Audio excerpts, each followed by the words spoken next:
안녕하세요. 잘 지내셨나요? 오늘은 하롱베이에서 하노이로 이동해서 하노이의 올드타운과 호치민 주석궁 그리고 롯데타워, 롯데마트 영상을 가져왔어요. 여행 4일차와 5일차 영상입니다. 열심히 편집했으니 오늘도 영상 재밌게 시청해주세요. 그러면 시작합니다. 준비되셨나요? 렛츠고 하노이!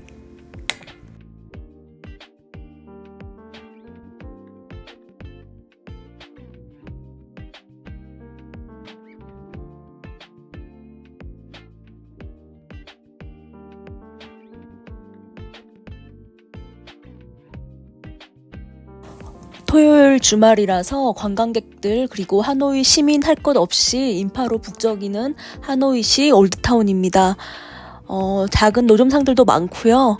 과일 그리고 커피, 장난감, 디저트류 등 다양한 제품들을 파는 그런 상점들도 많아요.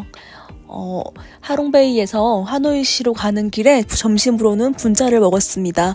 분짜는 우리나라로 치면 냉모밀 혹은 적셔 먹는 그런 국수인데요. 베트남 쌀국수죠. 식당 이름이 기억이 안 나는데 여기 정말 괜찮았어요. 아직 갈 길이 먼 초보 유튜버입니다. 이렇게 고기랑 숙주 그리고 고수 등 다양한 허브를 쌀국수와 함께 국물에 적셔서 먹는데요. 정말 별미였어요. 차가운 국물에 시원하게 먹기 좋았고요. 따뜻한 베트남 쌀국수와는 또 다른 매력이 있었습니다.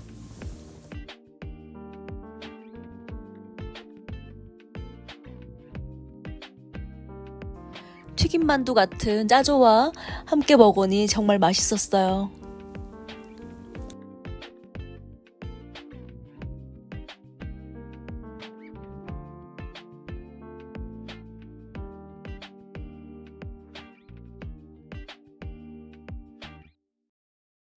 쑥주와 고수, 베트남 허브를 육수에 넣어서 고기와 함께 면을 같이 먹으니까 정말 맛있었습니다.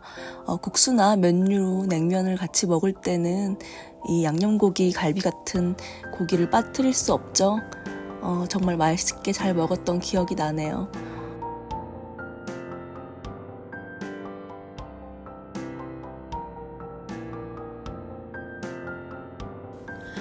그렇게 점심을 먹고 하롱베이에서 하노이로 이동합니다.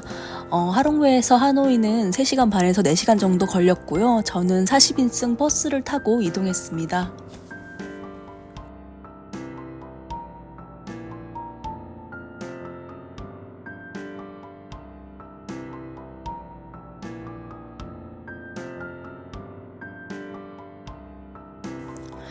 베트남의 경제 성장률은 연 7에서 8%, 많게는 15% 가까이 성장하고 있는데요. 코로나 이후에도 쭉 성장하고 있어서 중국을 대신하는 떠오르는 국가로 떠오르고 있습니다.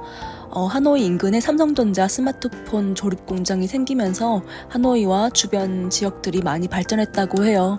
그리고 삼성전자 스마트폰 제작 공장이 들어오면서 아이폰 공장 그리고 부품 공장 다양한 일본, 미국, 프랑스 등 외국계 IT 기업도 베트남에 진출해서 다양한 외국인들도 함께 거주하면서 동시에 물가도 상승하고 부동산도 발전하고 있다고 합니다.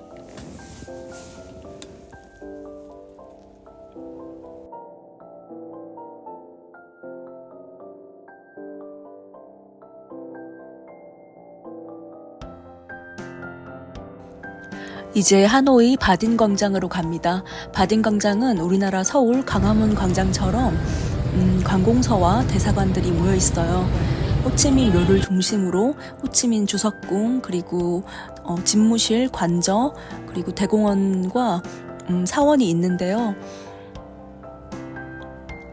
3호망 경계가 있고 주의하셔야 할 사항들이 있으니까 테두리를 넘어서는 들어가시면은 군인들에게 잡혀갈 수도 있으니까 조심하세요.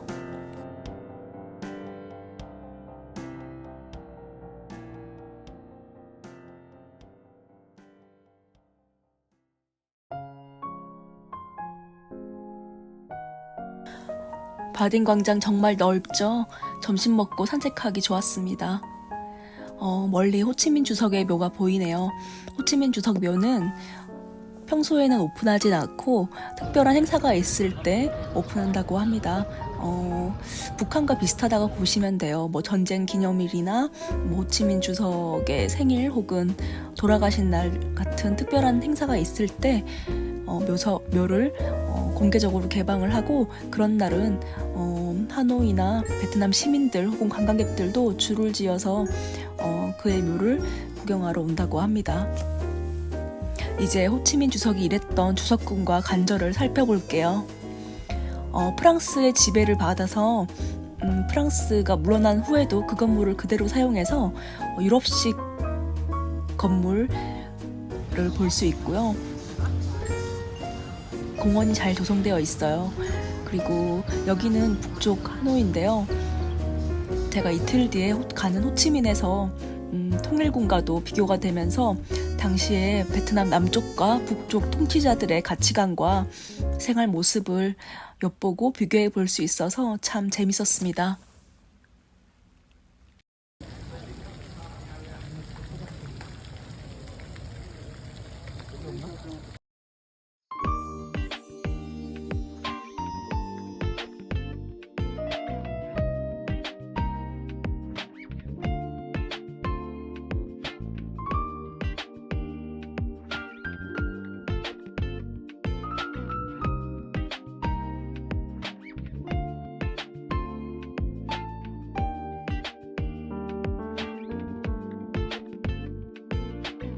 이날 오전까지 비가 와서 촉촉하니 젖은 공원이 유독 싱그러워 보이죠? 나무들도 쭉쭉 크게 자라서 더 피톤치드를 느낄 수 있어서 좋았습니다. 한국 관광객들 뿐만 아니라 베트남 시민들 그리고 외국인 관광객들도 많았어요.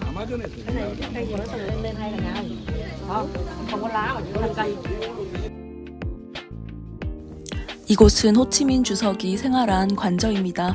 돌아가실 때까지 여기서 거주했다고 하는데요. 생각보다 공원 규모는 넓었지만 관저 내부는 좁아서 놀랐습니다. 평소 검소하게 생활했던 호치민 주석의 한 단면을 볼 수 있었어요.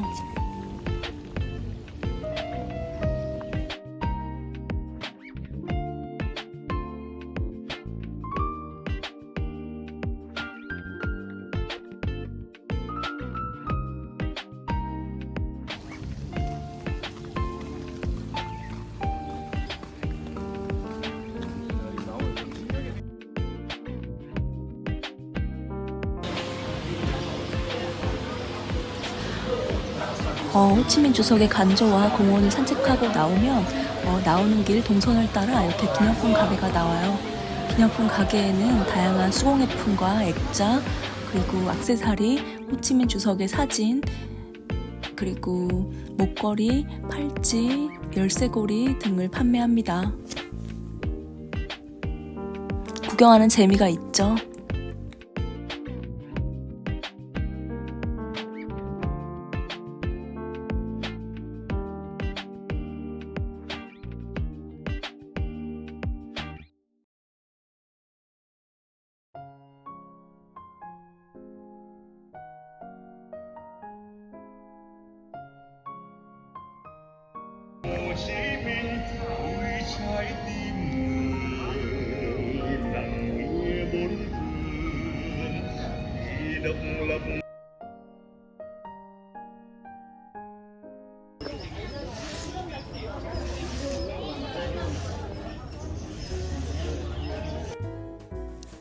호치민 주석궁과 관저를 나와서 다시 바딩 광장을 따라 걷다 보면 목꽃사원이 나옵니다.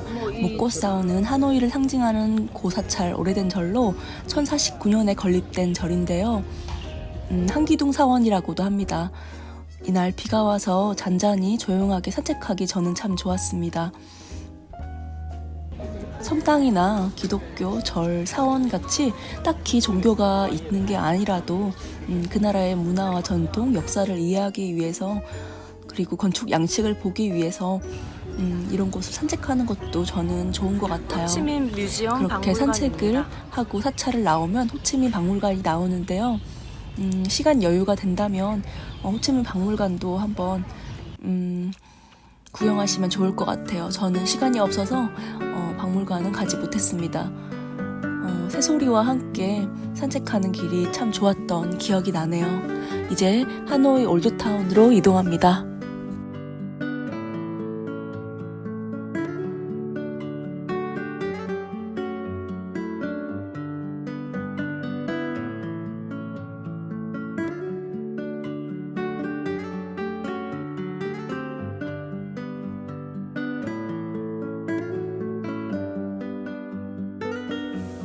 베트남 건물들을 자세히 보시면 대체로 폭이 좁고 위로 높이 솟은 오래된 건물들을 많이 보실 수 있는데요.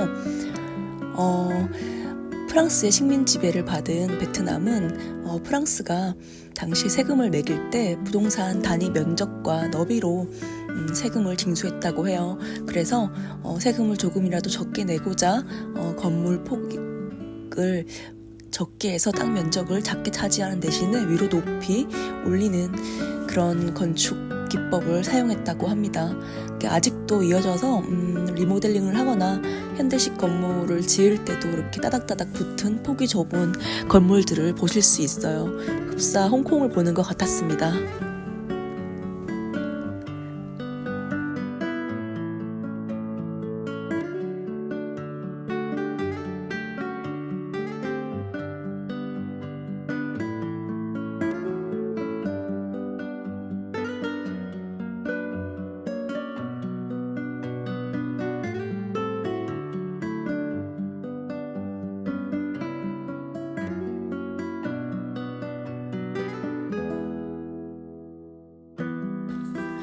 이제 하노이 올드타운으로 왔어요. 바딩 광장과 호치민 주석궁, 관저, 그리고 목고사운에 비교했을 때 이날 토요일이어가지고 비도 그쳐가지고 낮 시간대 이후로는 올드타운에 사람들이 참 많이 붐볐습니다.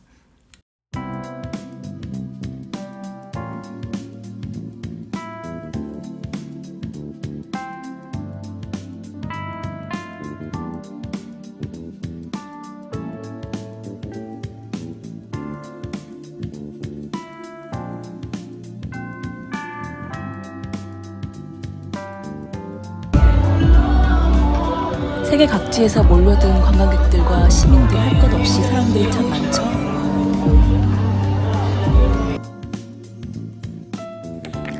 날씨가 호떡지근해서 코코넛 아이스크림 맛집에서 간식도 하나 먹고 그렇게 올드타운 구경을 합니다. 하노이 올드타운 산책을 좀 하다가 전동차를 타고 시티 투어를 신청했어요. 여기 시티 투어는 올드타운에서 시작해서 구시가지 그리고 신시가지 하노이 시청 오페라하우스를 거쳐 다시 올드타운으로 돌아오는 코스인데요. 이날 차도 많고 오토바이도 붐비고 사람들도 너무 많아서 전동차가 오히려 신의 한 수였습니다. 사람이 조금 적은 평일에는 조용히 산책을 하는 것도 좋겠지만 저는 이날 새벽 비행기를 타고 다시 호치민으로 돌아가야 하는 코스여서 전동차를 탔습니다.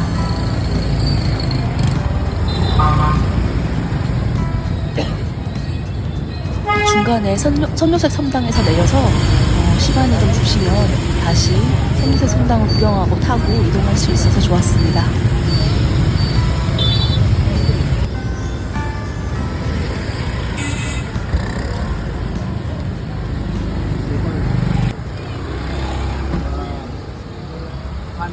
하노이 올드타운 내에 위치한 선요색 성당에 도착했어요.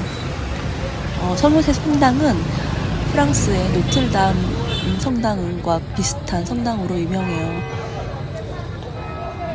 1886년에 건축된 네오고딕 양식의 성당으로 파리의 노트르담 대성당에서 영감을 받았다고 합니다.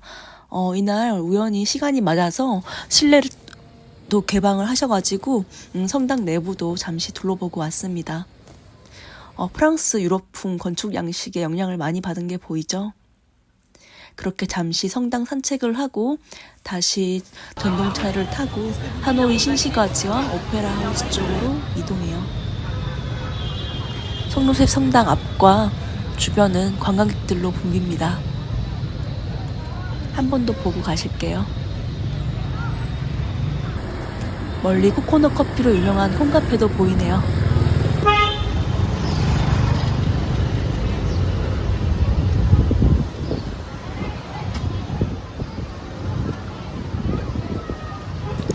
오토바이랑 차가 좀 많이 다니긴 하지만 조용히 시간 여유가 있다면 하노이 올드타운 길을 따라서 산책하거나 조깅을 해도 좋을 것 같아요. 실제로 공원 호수 길을 따라서 산책이나 조깅, 운동을 하는 사람들이 참 많았습니다.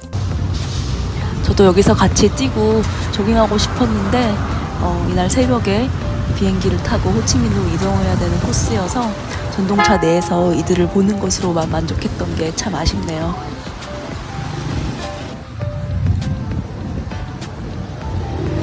호수 공원을 따라 조깅한 사람들을 보면서 15년 전 뉴욕 맨하튼 센트럴파크에서 조깅하던 제 모습도 떠올랐습니다. 시간이 참 빠르죠.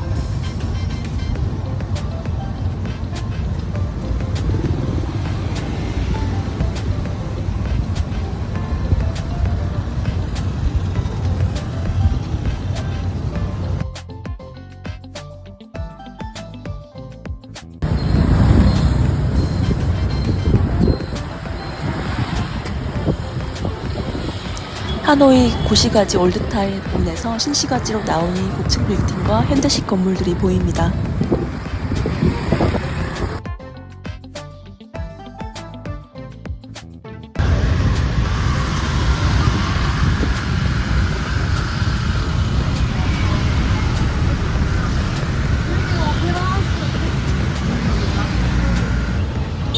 하노이 시청과 오페라 하우스 그리고 명품관들도 보이네요.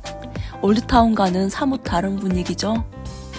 역시 유럽풍 프랑스 식민지 시대 건물 빌딩들이 그대로 남아서 이국적인 풍경이 참 아름다웠습니다.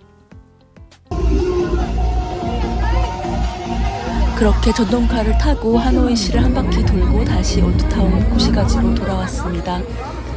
길거리에 닭꼬치와 부전구이, 갈비들이 참 맛있어 보이죠. 롯데리아도 보입니다. 해외에서 이렇게 한국 브랜드를 보면 더 반갑고 새삼 자랑스러운 것 같아요.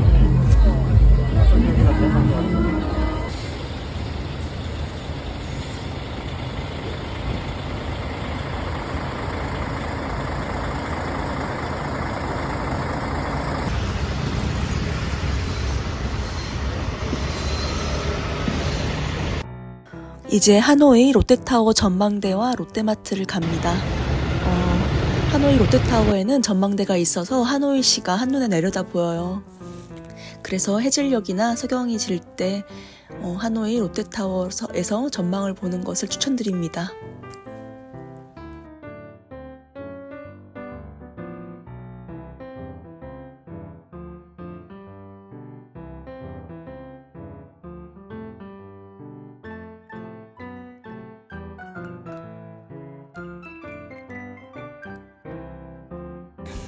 주말이라 더 번잡한 하노이 오토바이와 교통 대란.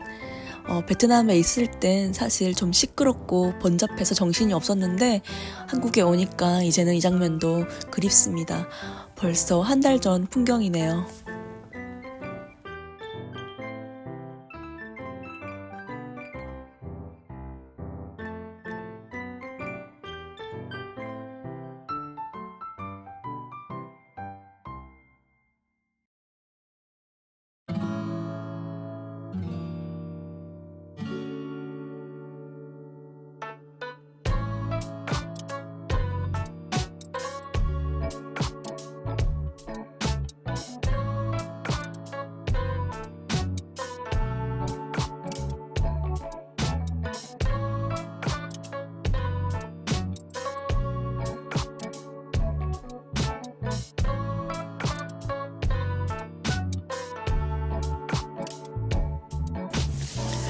전 가끔 멍하니 버스나 택시 혹은 지하철을 탈 때 창밖 풍경을 보는 게 재밌더라고요. 그래서 편집을 하면서 좀 삭제할까 하다가 창밖 풍경 영상도 다 넣었어요. 하노이는 요즘 지상철, 지하철 건설로 분주해요. 아마 내년쯤이면 완공한다고 합니다. 여기는 우리나라 현대 엔지니어링과 포스코가 함께 건설하고 있어요. 이제 하노이 롯데타워 전망대에 도착했습니다. 약간 잠실 롯데백화점을 온 것 같은 느낌이 들죠? 전망대 꼭대기에 가면 포토스팟과 칵테일, 와인, 위스키바가 보이고요. 낮에는 커피와 차, 음료도 판매를 합니다.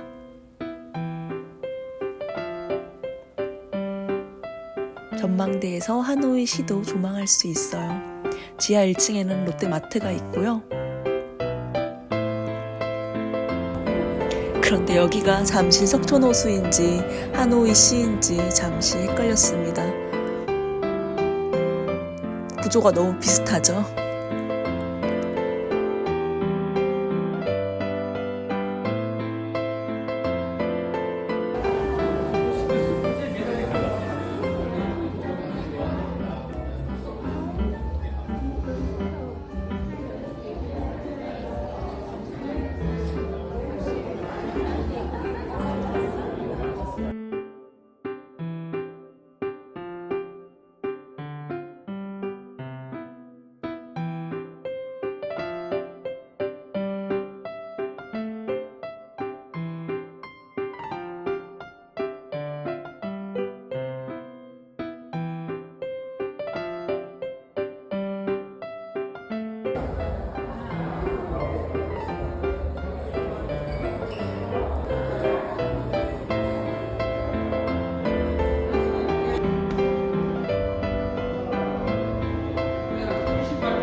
하노이 롯데타워 전망대 지하 1층에는 롯데마트가 있어요.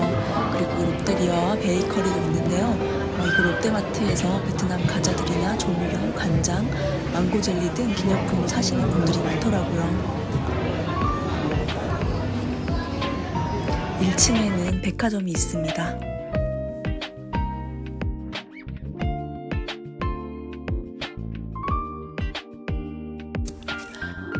이제 저녁을 먹으러 하노이 스마트시티로 이동합니다.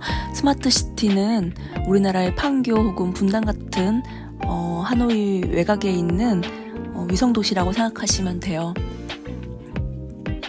베트남 하노이에서 만난 한국 대기업 롯데, 그리고 베트남에서 지상철과 지하철을 건설하고 있는 현대와 포스코, 롯데마트, 롯데타워 바로 맞은편에 있는 하노이 대우 호텔, 그리고 하노이 근처에서 삼성전자 스마트폰 공장을 세워서 하노이와 베트남에 진출한 삼성전자 등 베트남에서 진출한 우리나라 대기업을 보면서 정말 자랑스러웠습니다. 이번 영상은 여기까지예요. 다음은 하노이 스마트시티와 역사박물관 그리고 호치민으로 가는 영상이 담길 겁니다. 오늘도 시청해주셔서 감사하고요. 또 만나요. 열심히 편집해서 조만간 또 돌아오겠습니다. 감사합니다.